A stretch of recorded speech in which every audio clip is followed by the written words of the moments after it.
बृहस्पतिवार व्रत की विधि। बृहस्पतिवार को सूर्योदय से पहले उठकर स्नान आदि से निवृत्त होकर भगवान बृहस्पति देव का स्मरण करते हुए व्रत का आरंभ करना चाहिए। उपासना को घर के किसी कक्ष में छोटा अथवा बड़ा पूजा स्थल बनाकर उसमें भगवान बृहस्पति देव की प्रतिमा स्थापित करनी चाहिए। घर के समीप किसी मंदिर में जाकर भी भगवान बृहस्पति की पूजा की जा सकती है। भगवान बृहस्पति देव पूजा में पीले रंग के पुष्प और पीले रंग की सामग्री को विशेष रूप से पसंद करते हैं, इसलिए स्नान के बाद पीले रंग के वस्त्र धारण करने चाहिए। पीले रंग के पुष्प, केले, पीले चंदन से भगवान बृहस्पति देव की पूजा का विधान है। बृहस्पतिवार के व्रत में उपासना को पूरे दिन में एक ही समय भोजन करना चाहिए। व्रत करने वाले पुरुष बृहस्पतिवार को दाढ़ी एवं सिर के बाल न कटाएं। पूजा के समय बृहस्पति भगवान से जो मनोकामना प्रकट की जाती है वे उस मनोकामना को पूर्ण करते हैं। पढ़ने और श्रवण करने का विशेष महत्व है। श्री बृहस्पतिवार व्रत कथा। बहुत समय पहले की बात है, भारतवर्ष में एक राजा राज्य करता था। वह अति प्रतापी और दानी था। वह प्रतिदिन मंदिर में भगवान दर्शन करने जाता और गुरु और ब्राह्मण की सेवा किया करता था। उसके द्वार से कोई भी याचक निराश नहीं लौटता था। वह प्रत्येक गुरुवार को व्रत रखता और पूजन करता था। हर दिन गरीबों की मदद किया करता था, परंतु यह सब बातें उसकी रानी को पसंद नहीं करती थी। वह न व्रत करती थी, न ही किसी को एक भी पैसा दान के रूप में देती थी। वह राजा को भी ऐसा करने से रोकती थी। यह उस समय की बात है जब राजा शिकार खेलने वन में चले गए थे। महल में सिर्फ रानी और दासी थी। उस समय गुरु बृहस्पति साधु का रूप धारण करके राजा के दरवाजे पर भिक्षा मांगने आए। साधु ने रानी से भिक्षा मांगी तो वह कहने लगी कि हे साधु महाराज, मैं इस दान पुण्य से तंग आ गई हूँ। इस काम के लिए मेरे पतिदेव ही बहुत हैं। अब आप ऐसी कृपा करें कि सारा धन नष्ट हो जाए ताकि मैं आराम से रह सकूं। साधु का वेश धरे बृहस्पति ने कहा कि हे देवी, तुम बड़ी विचित्र हो। संतान और धन से कोई दुखी नहीं होता, सभी इसे चाहते हैं। पापी भी पुत्र और धन की इच्छा करता है। अगर तुम्हारे पास धन बहुत है तो भूखे मनुष्य को भोजन कराओ, ब्राह्मणों को दान दो, प्याऊ लगवाओ, धर्मशालाएं बनवाओ, कुआं, तालाब, बावड़ी, बाग बगीचे आदि बनवाओ तथा निर्धन की कुंवारी कन्याओं का विवाह करवाओ। साथ ही यज्ञ आदि करो। इस प्रकार कर्मों से आपके कुल का एवं आपका नाम लोक परलोक में प्रसिद्ध होगा और तुम्हें भी स्वर्ग की प्राप्ति होगी। किंतु वह मूर्ख रानी साधु की इन बातों से खुश नहीं हुई। वह बोली कि हे साधु महाराज, मुझे ऐसी संपत्ति की आवश्यकता नहीं जो मेरी काम न आए तथा जिसको मैं अन्य लोगों को दान दूं, जिसको रखने और संभालने में ही सारा समय नष्ट हो जाए। साधु ने रानी को समझाने का बहुत प्रयास किया, परंतु रानी अपनी बात पर अडिग रही। तब साधु ने कहा कि हे देवी, यदि तुम्हारी ऐसी इच्छा है तो जैसा मैं तुम्हें बताता हूं तुम वैसा ही करना। बृहस्पतिवार के दिन गोबर से घर को लिपना, अपने केसों को पीली मिट्टी से धोना, केसों को धोते समय स्नान करना। राजा से कहना कि वह भी हजामत करवाएं। भोजन में मांस मदिरा खाना, कपड़े धोबी के यहाँ धुलने के लिए डालना। इस तरह 7 बृहस्पतिवार निरंतर करने से तुम्हारा सब धन नष्ट हो जाएगा। ऐसा कहकर साधु रूपी बृहस्पति अंतर्ध्यान हो गए।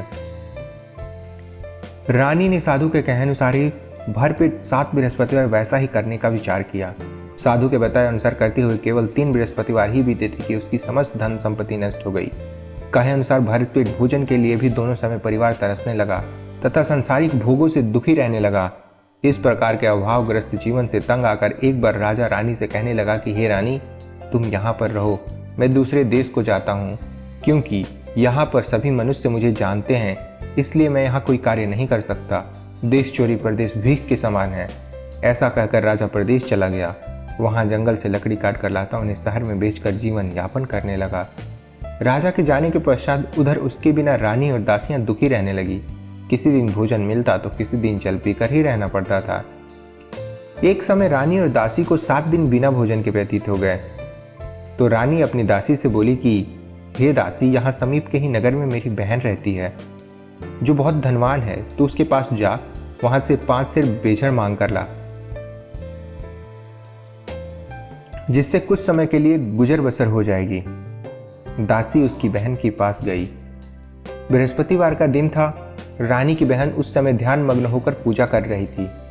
दासी ने रानी की बहन से कहा, हे रानी, मुझे आपके पास आपकी बहन ने भेजा है, मुझे 5 सेर बेचड़ दे दो। दासी ने अपनी बात अनेक बार कही, परंतु रानी की बहन उस समय कोई उत्तर नहीं दिया, क्योंकि वह बृहस्पतिवार की कथा सुन रही थी। रानी की बहन ने जब दासी को कोई उपेक्षित उत्तर नहीं मिला तो वह अति दुखी हुई। उसे क्रोध भी बहुत आया। लौटकर रानी से बोली कि हे रानी, आपकी बहन बहुत धनी स्त्री है, परंतु वह अति घमंडी भी है। वह छोटे लोगों से बात भी नहीं करती। 5 सिर बेचर देने के लिए मैंने उसे बहुत बार कहा, परंतु उसने कोई उत्तर नहीं दिया। इस प्रकार मुझे निराश और खाली हाथ ही लौटना पड़ा। रानी बोली, हे दासी, इसमें मेरी बहन का किसी प्रकार का कोई दोष नहीं है। जब बुरे दिन आते हैं तो कोई सहारा नहीं देता, अपने पराये हो जाते हैं। अच्छे बुरे का ज्ञान विपत्ति में ही होता है। जो ईश्वर की इच्छा होगी वही होगा। यह सब हमारे भाग्य का दोष है। उधर पूजा समाप्त होने के पश्चात रानी की बहन ने सोचा कि मेरी बहन की दासी आई थी, परंतु मैंने उसे कोई उत्तर नहीं दिया, जिससे वह बहुत दुखी हुई होगी। कथा सुनकर तथा विष्णु भगवान का प्रसाद ग्रहण कर वह अपने बहन के घर गई तथा बोली, हे बहन, मैं बृहस्पतिवार का व्रत कर रही थी। तुम्हारी दासी आई, परंतु कथा समाप्त होने के पूर्व न उठते हैं न बोलते हैं, इसलिए मैं नहीं बोली। बताओ, दासी किस कार्य से मेरे पास गई थी? रानी बोली कि बहन, हमारे घर अनाज नहीं था तथा राजा प्रदेश गए हुए हैं। वैसे तुमसे कोई बात छिपी नहीं है, इस कारण मैंने दासी को तुम्हारे पास 5 सिर बेचर लेने के लिए भेजा था। इस पर रानी की बहन बोली कि हे बहन, बृहस्पति भगवान सबको मनवांछित फल देते हैं। देखो, शायद तुम्हारे घर के किसी कोने में ही अनाज रखा हो। यह सुनकर रानी की बहन की बातों से विस्मित दासी घर के अंदर गई तो वहां एक घड़ा बेचर का भरा मिल गया। उसे बड़ा आश्चर्य हुआ, क्योंकि उसके अनुसार घर का एक एक बर्तन अन्न से खाली था। उसने बाहर आकर रानी को सारा वृतांत सुनाया। दासी अपनी रानी से कहने लगी कि हे रानी, देखो, वैसे भी हमको जब अन्न नहीं मिलता है तो वह भी व्रत के समान ही है। अगर इनसे व्रत की विधि तथा कथा पूछ ली जाए, बृहस्पतिवार का व्रत हम भी कर लिया करेंगे। और फिर दासी के कहने पर रानी ने अपनी बहन से बृहस्पतिवार व्रत, पूजन विधि तथा नियमों के बारे में विस्तार से पूछा।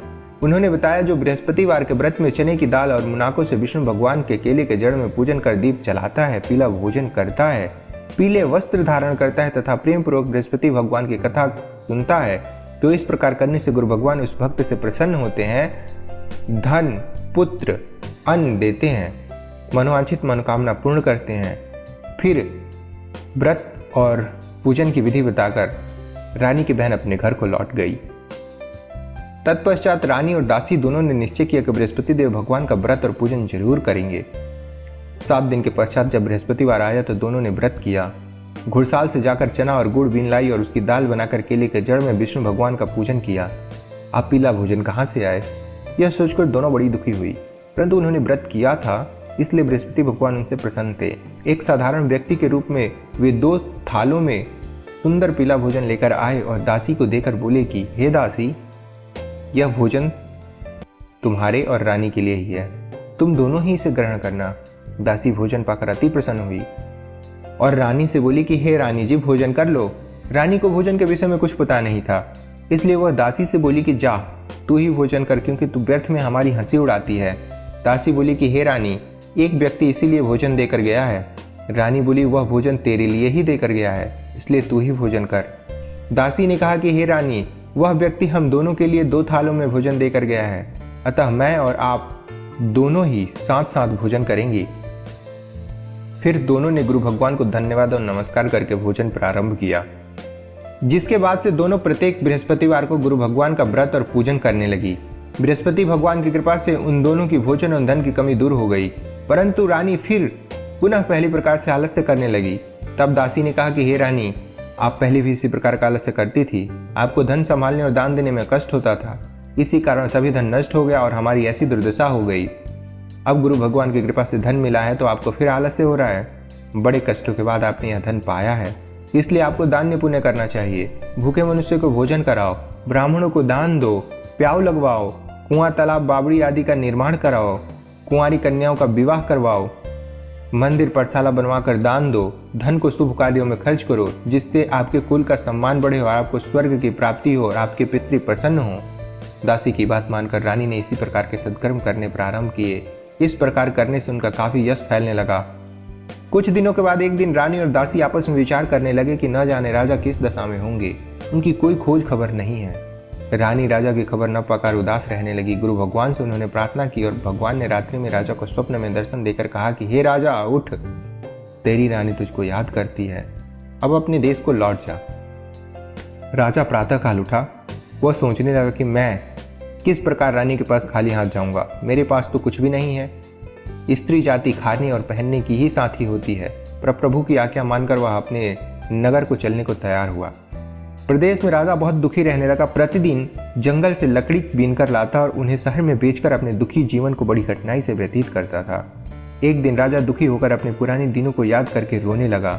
उस जंगल में बृहस्पति देव एक साधु का रूप धरकर आए और राजा से बोले कि हे लकड़हारे, तू इस विमान जंगल में किस चिंता में बैठे हो, मुझे बतलाओ।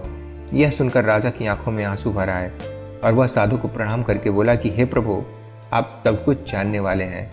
इतना कहकर राजा ने साधु को अपनी समस्त व्यथा सुना दी। तब साधु रूप में गुरु भगवान राजा से बोले कि हे राजन, तुम्हारी पत्नी ने बृहस्पतिवार के दिन बृहस्पति देव का अपमान किया था, जिसके कारण तुम्हारी यह दुर्दशा हुई। अब तुम किसी प्रकार की चिंता मत करो, भगवान तुम्हें पहले से अधिक धन प्रदान करेंगे। देखो, तुम्हारी पत्नी ने बृहस्पतिवार का व्रत प्रारंभ कर दिया है। अब तुम भी बृहस्पतिवार का व्रत करके चने की दाल गुड़ जल के लोटे में डालकर केले का पूजन करो, फिर कथा कहो या सुनो, भगवान तुम्हारी सभी इच्छाओं की पूर्ति करेंगे। साधु के वचन सुनकर राजा बोला कि हे प्रभु, मुझे लकड़ी बेचने के पश्चात इतना धन नहीं बचता है कि भोजन करने के उपरांत कुछ बचा सकूं। इसके अतिरिक्त मैं बृहस्पति देव की कथा भी नहीं जानता हूं, जिसे कह या सुनकर मैं व्रत धारण कर सकूं, भगवान बृहस्पति का पूजन कर सकूं। साधु ने कहा कि हे राजा, तुम किसी बात की चिंता न करो। बृहस्पतिवार के दिन तुम नित्य की भांति लकड़ियां लेकर शहर में जाओ। तुम्हें रोज से दुगना धन प्राप्त होगा, जिससे तुम भली भांति भोजन कर लोगे तथा गुड़ और चने का प्रसाद खरीद कर बृहस्पति देव की पूजा भी कर सकते हो। बृहस्पतिवार की कहानी इस प्रकार है। प्राचीन समय में एक बहुत ही निर्धन ब्राह्मण था। उसे कोई संतान नहीं थी। ब्राह्मण नित्य पूजा पाठ करता और स्वभाव से दयालु तथा धार्मिक विचारों वाला व्यक्ति था, परंतु उसकी पत्नी बहुत ही मलिनता के साथ रहती थी। वह न तो स्नान करती और न ही ठीक से कार्य करती थी। अपनी पत्नी की ऐसी आदत के कारण ब्राह्मण देवता बहुत दुखी रहते थे। वो अपनी पत्नी को बहुत समझाते, किंतु उसका कोई परिणाम न निकलता। भगवान की कृपा से ब्राह्मण की स्त्री को कन्या उत्पन्न हुई। वह कन्या ब्राह्मण के घर में बड़ी होने लगी। वह बालिका प्रातः काल स्नान करके भगवान विष्णु का जप करती, बृहस्पतिवार का व्रत भी करने लगी। पूजा पाठ समाप्त कर पाठशाला जाती तो अपनी मुट्ठी में जौ भर कर ले जाती और रास्ते में डालते जाती। भगवान बृहस्पति देव की कृपा से वह जौ स्वर्ण के हो जाते और उन्हें लौटते समय बीनकर घर ले आती। एक दिन वह बालिका सूप में उन सोने के जौ को फटक कर साफ कर रही थी। तभी उसकी माँ ने उसे देख लिया और कहा, हे बेटी, सोने के जौ को फटकने के लिए सूप भी सोने का होना चाहिए। दूसरे दिन बृहस्पतिवार था। कन्या ने व्रत रखा और भगवान बृहस्पति से प्रार्थना करके कहा कि हे प्रभु, यदि मैंने सच्चे मन से श्रद्धापूर्वक आपका पूजन एवं व्रत किया हो तो कृपा मुझे सोने का सूप दे दो। बृहस्पति देव ने उसकी प्रार्थना स्वीकार कर ली। नित्य की भांति वह कन्या जौ फैलाती हुई पाठशाला चली गई। पाठशाला से लौटकर जब वह जौ बीन रही थी तो बृहस्पति भगवान की कृपा से उसे सोने का सूप प्राप्त हुआ। उस सोने के सूप को वह घर ले आई और उसे जौ साफ करने लगी, परंतु उसकी माँ का आचरण वैसा का वैसा ही रहा। एक दिन वह कन्या सोने के सूप में जौ साफ कर रही थी। उसी समय अचानक उस नगर का राजकुमार वहां से होकर निकला। कन्या के रूप और कार्य को देखकर राजकुमार कन्या पर मोहित हो गया। राजमहल लौटकर राजकुमार अन्न और जल त्याग कर उदास होकर लेट गया। राजा को जब अपने पुत्र द्वारा अन्न जल त्यागने का समाचार ज्ञात हुआ तो अपने मंत्रियों के साथ वह राजकुमार के पास गए और बोले कि हे बेटा, तुम्हें किस बात का दुख है? किसी ने तुम्हारा अपमान किया है अथवा और कोई कारण है? मुझे बतलाओ, मैं वही करूंगा जिससे तुम प्रसन्न हो जाओ। राजकुमार ने अपने पिता की बातें सुनी तो वह बोला, आपकी कृपा से मुझे किसी प्रकार का कोई कष्ट नहीं है। किसी ने मेरा अपमान भी नहीं किया है, परंतु मैं उस कन्या के साथ विवाह करना चाहता हूं जो सोने के सूप में जौ फटक रही थी। यह सुनकर राजा आश्चर्य में पड़ गया और बोला कि हे राजकुमार, इस तरह की कन्या का पता तुम लगवाओ, मैं तुम्हारा विवाह उसके साथ अवश्य ही करवा दूंगा। तब राजकुमार ने प्रसन्न होकर राजा को उस ब्राह्मण कन्या के घर का पता बताया। राजा के आदेश पर मंत्री उस कन्या के घर गया और राजा का आदेश ब्राह्मण को कह सुनाया। कुछ दिन के बाद ब्राह्मण कन्या का विवाह राजकुमार के साथ हो गया। घर से कन्या के विदा होते ही उस ब्राह्मण के घर में पहले की तरह निर्धनता वास करने लगी। अब भोजन बड़ी मुश्किल से मिलता था। एक दिन दुखी होकर ब्राह्मण देवता अपनी बेटी से मिलने गए। बेटी पिता की ऐसी अवस्था को देखकर अत्यंत दुखी हुई। उसने अपनी माँ का समाचार पूछा। ब्राह्मण ने पुत्री को सभी हाल कह सुनाया। पुत्री ने अपने पिता को बहुत सा धन देकर विदा कर दिया। इस प्रकार ब्राह्मण का कुछ समय सुखपूर्वक व्यतीत हुआ, लेकिन धन समाप्त होने के बाद स्थिति पूर्वत हो गई। ब्राह्मण फिर अपनी पुत्री के यहाँ गया, उसे सभी हाल कह सुनाया। पुत्री बोली, हे पिताजी, आप अपने साथ माता जी को यहाँ लिवा लाओ। मैं उन्हें वह विधि बता दूंगी जिससे दरिद्रता दूर हो जाए। ब्राह्मण देवता अपनी पत्नी को साथ लेकर राजमहल अपनी पुत्री के पास पहुंचे तो पुत्री माँ को समझाने लगी, हे माँ, तुम सुबह उठकर सर्वप्रथम स्नान आदि करके भगवान विष्णु का पूजन किया करो तो सब निर्धनता दूर हो जाएगी। परंतु उसकी माँ ने उसकी एक न मानी। वह सुबह उठकर सर्वप्रथम अपनी पुत्री का बचा जूठन खा लेती थी। एक दिन उसकी बेटी को अपनी माँ पर बहुत गुस्सा आया। उसने एक रात एक कोठरी से सारा सामान निकालकर अपनी माँ को उसमें बंद कर दिया। प्रातः कोठरी से अपनी माँ को निकालकर तथा स्नान आदि करा के पूजा पाठ करवाया तो उसकी माँ की बुद्धि ठीक हो गई, जिसके बाद वह प्रतिदिन पूजा पाठ करती और प्रत्येक बृहस्पतिवार को व्रत भी रखने लगी। इस व्रत के प्रभाव से उसकी माँ भी अत्यंत धनवान और पुत्रवती हो गई। बृहस्पति देवता की कृपा से वृद्धावस्था में मृत्यु को प्राप्त कर स्वर्ग को गई। वह ब्राह्मण भी सुखपूर्वक इस लोक का सुख भोग कर स्वर्ग को प्राप्त हुआ। इस प्रकार कहानी कहकर साधु देवता वहां से अंतर्ध्यान हो गए। धीरे धीरे समय बीत गया तथा बृहस्पतिवार का दिन आ गया। लकड़हारा रूपी राजा जंगल से लकड़ी काटकर किसी शहर में बेचने गया। आज उसे और दिनों से अधिक धन मिला। राजा ने चना, गुड़ आदि लाकर भगवान विष्णु का पूजन किया तथा बृहस्पतिवार का व्रत किया। उस दिन से उसके सभी कष्ट दूर हो गए, परंतु अगले बृहस्पतिवार को वह व्रत करना भूल गया। इस कारण बृहस्पति भगवान उससे रुष्ट हो गए। उस दिन उस नगर के राजा ने विशाल यज्ञ का आयोजन किया तथा अपने समस्त राज्य में घोषणा करवा दी कि कोई भी मनुष्य अपने घर में भोजन न बनाए और आग भी न जलाए। सब लोग मेरे यहाँ भोजन करने आए। इस आज्ञा को जो नहीं मानेगा उसे सूली पर लटका दिया जाएगा। राजा की आज्ञा अनुसार राज्य के सभी निवासी राजा के भोज में सम्मिलित होने गए, परंतु लकड़हारा कुछ विलंब से पहुंचा, इसलिए राजा उसको भोजन कराने अपने साथ महल में ले गए। जब राजा लकड़हारे को भोजन करा रहे थे तो रानी की दृष्टि उस खुटी पर पड़ी जिस पर उसका नौलखा हार टंगा हुआ था। उसे हार खुटी पर लटका नहीं दिखाई दिया। फिर रानी को निश्चय हो गया कि मेरा हार इसी लकड़हारे ने चुरा लिया है। उसी समय रानी की जिद पर राजा ने सैनिकों को बुलवाकर लकड़हारे को जेल में डलवा दिया। जेलखाने में बंद हुआ लकड़हारा बहुत दुखी होकर विचार करने लगा कि न जाने कौन से पूर्व जन्म के कुकर्म से मुझे यह दुख प्राप्त हुआ है। जेल में बंद लकड़हारा भगवान बृहस्पति को याद करने लगा। तत्काल बृहस्पति देव साधु के रूप में प्रकट हो गए और उसकी दशा देखकर कहने लगे कि अरे मूर्ख, तू बृहस्पतिवार को बृहस्पति देव की कथा एवं व्रत करना भूल गया, इसी कारण तुझे यह दुख प्राप्त हुआ है। अब किसी प्रकार की चिंता मत कर। बृहस्पतिवार के दिन जेलखाने के दरवाजे पर तुझे 4 पैसे पड़े मिलेंगे। तू उन पैसों से प्रसाद मंगाना, भगवान बृहस्पति का पूजन में कथा कहना, कथा का प्रसाद स्वयं ग्रहण करना तथा दूसरों को भी खिलाना। इस प्रकार करने से तुम्हारे सभी कष्ट दूर हो जाएंगे। अगले बृहस्पतिवार राजा को जेल के दरवाजे पर 4 पैसे मिले। राजा ने पूजा का सामान मंगवाकर कथा कही और प्रसाद बांटा। उसी रात बृहस्पति देव ने उस नगर के राजा को स्वप्न में दर्शन देकर कहा कि हे राजा, तूने जिस आदमी को जेलखाने में बंद कर रखा है वह निर्दोष है, वह राजा है, उसे छोड़ दे। रानी का नौलखा हार उसी खुटी पर टंगा हुआ है। अगर तू ऐसा नहीं करेगा तो मैं तेरे को नष्ट कर दूंगा। राजा सुबह उठा और खुटी पर हार टंगा देखकर लकड़हारे को बुलाकर उसे क्षमा याचना की तथा राजा के योग्य सुंदर वस्त्र आभूषण भेंट कर उसे विदा किया। बृहस्पति देव की आज्ञानुसार राजा अपने नगर को चल दिया। जब वह नगर के निकट पहुंचा तो उसे बहुत आश्चर्य हुआ। वहां पहले से अधिक तालाब, बाग, कुएं, बहुत सी धर्मशालाएं, मंदिर आदि बने हुए थे। राजा ने जब नगरवासियों से पूछा कि यह तालाब, बाग, धर्मशालाएं किसके द्वारा बनवाए गए हैं, तब नगर के सब लोग कहने लगे कि यह सब रानी और दासी के द्वारा बनवाए गए हैं। राजा को बहुत आश्चर्य हुआ, परंतु क्रोध भी बहुत आया। जब रानी ने यह खबर सुनी कि राजा आ रहे हैं तो उसने दासी से कहा कि हे दासी, देख, राजा हमें तो दीन अवस्था में छोड़ गए थे। वह हमारी ऐसी हालत देखकर कहीं द्वार पर से ही लौट न जाए, इसलिए तू द्वार पर ही खड़ी हो जा। रानी की आज्ञा अनुसार दासी दरवाजे पर खड़ी हो गई। जब राजा आए तो उन्हें अपने साथ महल में लिवा लाई। तब राजा ने क्रोध करके अपनी तलवार निकाली और रानी से पूछा कि बताओ, इतना धन तुम्हें कैसे और किस प्रकार प्राप्त हुआ है। तब रानी ने बताया कि हमें यह सब धन बृहस्पति देव के व्रत के प्रभाव से प्राप्त हुआ है। अब राजा ने निश्चय किया कि 7 दिन के बाद सभी बृहस्पति देव का पूजन करते हैं, परंतु मैं प्रतिदिन दिन में 3 बार कथा कहा करूंगा तथा नित्य व्रत किया करूंगा।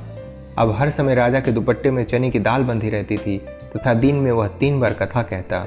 ऐसे ही एक दिन राजा ने विचार किया कि चलो अपनी बहन के यहाँ से हो आओ। ऐसा निश्चय कर राजा घोड़े पर सवार होकर अपनी बहन के यहाँ चल दिया। मार्ग में उसने देखा कुछ आदमी एक मुर्दे को लिए जा रहे हैं। उन्हें रोककर वह कहने लगा कि अरे भाइयों, कुछ देर मेरी बृहस्पतिवार की कथा सुन लो। वे बोले, लो, हमारा तो आदमी मर गया है, इसको अपनी कथा की पड़ी है। परंतु कुछ आदमी बोले, अच्छा कहो, हम तुम्हारी कथा भी सुनेंगे। राजा ने दाल निकाली और कथा कहनी शुरू कर दी। जब कथा आधी हुई तो मुर्दा हिलने लगा और जब कथा समाप्त हुई तो मुर्दा राम राम करके उठ बैठा। राजा आगे चला, उसे चलते चलते शाम हो गई। आगे मार्ग में उसे एक किसान खेत में हल चलाता मिला। राजा उससे बोला कि अरे भैया, तुम मेरी बृहस्पतिवार की कथा सुन लो। किसान बोला, जब तक मैं तेरी कथा सुनूंगा तब तक 4 हरैया जोत लूंगा।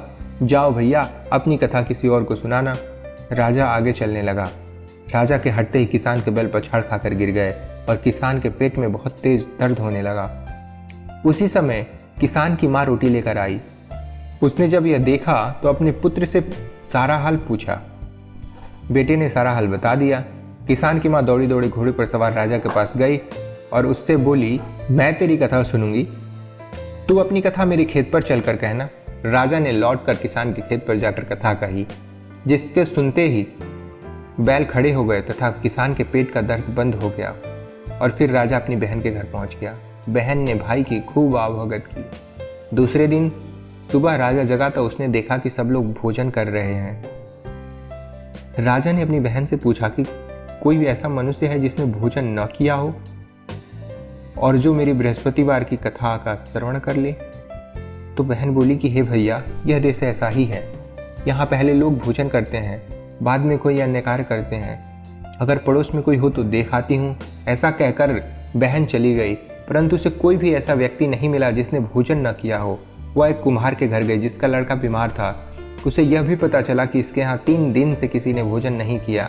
राजा की बहन ने अपनी भाई की कथा सुनने के लिए कुम्हार से आग्रह किया तो वह तैयार हो गया। राजा ने जाकर बृहस्पति देव की कथा कही, जिसको सुनकर कुम्हार का लड़का ठीक हो गया। अब तो राजा की हर तरफ प्रशंसा होने लगी। कुछ दिन के बाद एक दिन राजा अपनी बहन से कहा, हे बहन, मैं अपने घर को जाऊंगा, तुम भी तैयार हो जाओ। राजा की बहन ने अपनी सास से अपने भाई के साथ जाने की आज्ञा मांगी। सास बोली, चली जा, परंतु अपने लड़कों को यहीं छोड़ जाना, क्योंकि तेरे भाई को कोई संतान नहीं होती है। बहन ने भाई से कहा कि हे भैया, मैं तो चलूंगी, परंतु कोई बालक साथ नहीं जाएगा। राजा ने कहा कि जब कोई बालक साथ नहीं चलेगा तो तुम फिर जाकर क्या करोगी। दुखी मन से राजा अपने नगर को लौट आया। राजा अपनी रानी से बोला कि हे रानी, हम निर्वंशी हैं, हमारा मुंह देखने का धर्म नहीं है। वह उदास होकर बिना भोजन किए सैया पर लेट गया। रानी बोली कि हे प्रभु, भगवान बृहस्पति ने हमें सब कुछ दिया है, वे हमें संतान भी अवश्य देंगे। उसी रात बृहस्पति देव ने राजा को स्वप्न में दर्शन देकर कहा कि हे राजा, उठ, सभी सोच त्याग दे, तेरी रानी गर्भवती। और राजा को ऐसा जानकर अति प्रसन्नता हुई। 9वें महीने में रानी के गर्भ से एक सुंदर पुत्र रत्न उत्पन्न हुआ। तब राजा बोला कि हे रानी, स्त्री बिना भोजन के रह सकती है, परंतु बिना कहे नहीं रह सकती। जब मेरी बहन आए तो तुम मुझसे कुछ मत कहना। रानी ने हाँ कर दी। और जब राजा की बहन ने यह शुभ समाचार सुना तो वह अति प्रसन्न हुई और बधाई लेकर अपने भाई के यहाँ आई। तभी रानी ने कहा कि घोड़ा चढ़कर नहीं आई, गधा चढ़ी आई। राजा की बहन बोली कि हे भैया, मैं इस प्रकार न कहती तो तुम्हें औलाद कैसे मिलती। भगवान बृहस्पति ऐसे ही हैं, जैसी जिनके मन में मनोकामनाएं हैं सभी को पूर्ण कर मनोवांछित फल देते हैं। जो श्रद्धापूर्वक बृहस्पतिवार का व्रत करता है एवं कथा पढ़ता है अथवा सुनता है और दूसरों को सुनाता है, बृहस्पति देव उसकी सभी मनोकामना पूर्ण करते हैं। बृहस्पति देव उसकी सदैव रक्षा करते हैं। जो श्रद्धा एवं संपूर्ण आदर भाव से बृहस्पति देव का पूजन एवं हृदय से रानी और राजा ने बृहस्पति देव की कथा का गुणगान किया, उनकी सभी इच्छाएं बृहस्पति देव ने पूरी की। इसलिए सबको कथा कहने अथवा सुनने के बाद बृहस्पति भगवान का प्रसाद ग्रहण करना चाहिए तथा सच्चे मन एवं भावना से भगवान बृहस्पति का मनन करते हुए उनकी सदा जय जयकार करनी चाहिए। इति श्री बृहस्पतिवार व्रत कथा संपूर्ण। प्रेम से बोले विष्णु भगवान की जय, बृहस्पति भगवान की जय।